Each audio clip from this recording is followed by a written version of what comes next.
Number 1، مجھے تعجب ہے اس پر جو غم سے آزمایا گیا اور پھر بھی اس آیت سے غفلت کرتا ہے۔ لا الہ الا انت سبحانک انی کنت من الظالمین۔ الہی تیرے سوا کوئی معبود نہیں، تو پاک ہے، بے شک میں ظالموں میں ہو گیا۔ کیا تم نہیں جانتے کہ اس دعا پر اللہ نے کیا جواب دیا؟ اللہ سبحانہ و تعالی نے اس کے بعد فرمایا فَاسْتَجَبْنَا لَهُ وَنَجَّيْنَاهُ مِنَ الْغَمِّ، تو ہم نے اس کی پکار سن لی اور اسے غم سے نجات دے دی، اور ہم ایمان والوں کو اسی طرح بچا لیا کرتے ہیں۔ نمبر 2، مجھے تعجب ہے اس پر جو بیماری سے آزمایا گیا کہ وہ کیسے اس دعا سے غفلت کرتا ہے۔ رب انی مسنی الضر وانت ارحم الراحمین۔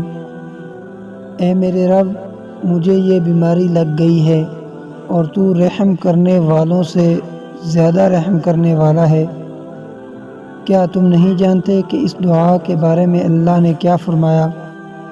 اللہ نے فرمایا ہے فَاسْتَجَبْنَا لَهُ وَكَشَفْنَا مَا بِهِ مِن ضُرٍّ، تو ہم نے اس کی سن لی اور جو دکھ اسے تھا وہ دور کر دیا۔ نمبر 3، مجھے تعجب ہے اس پر جو خوف سے آزمایا گیا کہ وہ کیسے اس آیت سے غفلت کرتا ہے۔ حسبنا اللہ ونعم الوکیل، ہمیں اللہ ہی کافی ہے اور وہ بہت اچھا کارساز ہے۔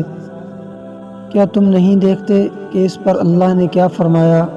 اللہ فرماتا ہے فَانْقَلَبُوا بِنِعْمَةٍ مِّنَ اللَّهِ وَفَضْلٍ لَّمْ يَمْسَسْهُمْ سُوءٌ، نتیجہ یہ ہوا کہ وہ اللہ کی نعمت و فضل کے ساتھ لوٹے، انہیں کوئی برائی نہ پہنچی۔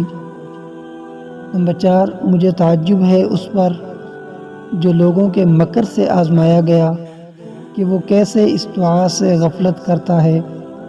وَأُفَوِّضُ أَمْرِي إِلَى اللَّهِ إِنَّ اللَّهَ بَصِيرٌ بِالْعِبَادِ، میں اپنا معاملہ اللہ کے سپرد کرتا ہوں، یقیناً اللہ تعالیٰ بندوں کا نگران ہے۔